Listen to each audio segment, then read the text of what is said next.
In general, there's a huge population in the U.S. who are incarcerated. And within the Jewish community, there is this kind of myth that people from good Jewish homes don't commit crimes. Oh, there must be something wrong with these families. They're compliant, they're complicit, they're enabling. These are not black and white stories, they're complex stories. People do rebuild their lives and are capable of redemption. And people don't give them that chance. At some point it becomes just really, really burdensome to just listen to someone that is barely able to speak and just to keep the hope alive without inciting inappropriate hope, without saying things are going to be okay, because they're not necessarily going to be okay. Barbara is our youngest daughter, has always been accomplished, trilingual, piano, dancing, salutatorian, Northwestern University, Fulbright scholar, beautiful in every way you can think of. Barbara was diagnosed with bipolar disorder when she was in grad school, when she was about 30. And at the age of 32, she was incarcerated at Cook County Jail. She became mentally ill, and as a result of some of the behaviors that she engaged in, namely calling people at the direction of her delusions, she was charged with stalking. Having someone incarcerated is not an easy thing to talk to anyone about.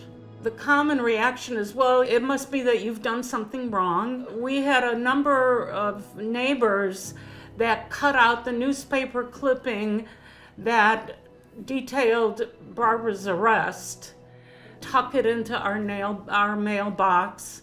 We did not talk about it to anyone. A number of the people were people that used to come and sit at my table. And, you know, I would like to tell them that hasn't changed, and we still need you, and we need your support, and we need you to not shy away, but to come and to open yourself up to us and to allow us to integrate back into the way things were. What I found with Hinda is a group of people that understood what it was like. You know, I was met with an outpouring of love and support and compassion that I really could not find anywhere else. Do you love someone when they are only perfect and when they fulfill your wishes and your desires and when you can see yourself in them? Can I love you with your faults and with your wounds and with your scars? Everything was normal until my mom called me to come downstairs, only to hear the words come out of her trembling voice, "We need to talk about your dad." I sensed something was horribly wrong, a shock to my 13-year-old self. My life would change forever. The news spread quickly about my father. His mugshot appeared on the news, not only humiliating my family and me, but destroying my father's reputation. I felt angry. My otherwise funny and outgoing personality faded. The story's report of his arrest emotionally and irrevocably impacted my sense of dignity and happiness.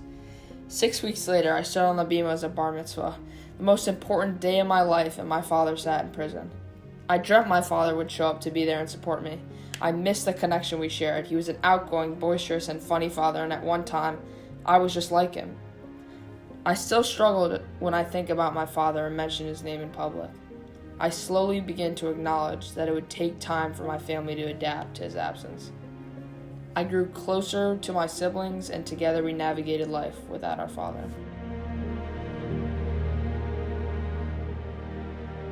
Transforming darkness into light, that's like almost the whole purpose of creation.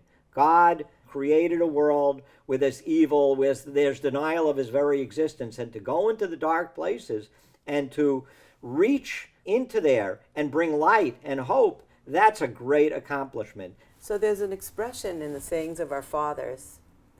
It says, "It is not your job to finish the task, but nor can you desist from it."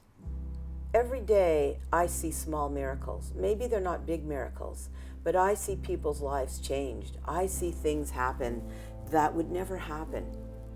And that's because we put in effort. Can we use this to grow?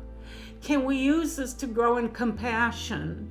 Can we use this to grow in our understanding of one another and our understanding of society? And could you understand that as much as you love someone, you cannot necessarily love them out of the system. You cannot love them out of mental illness, out of these failings. You have to love them through that. And it changes us, but it can change us for the better.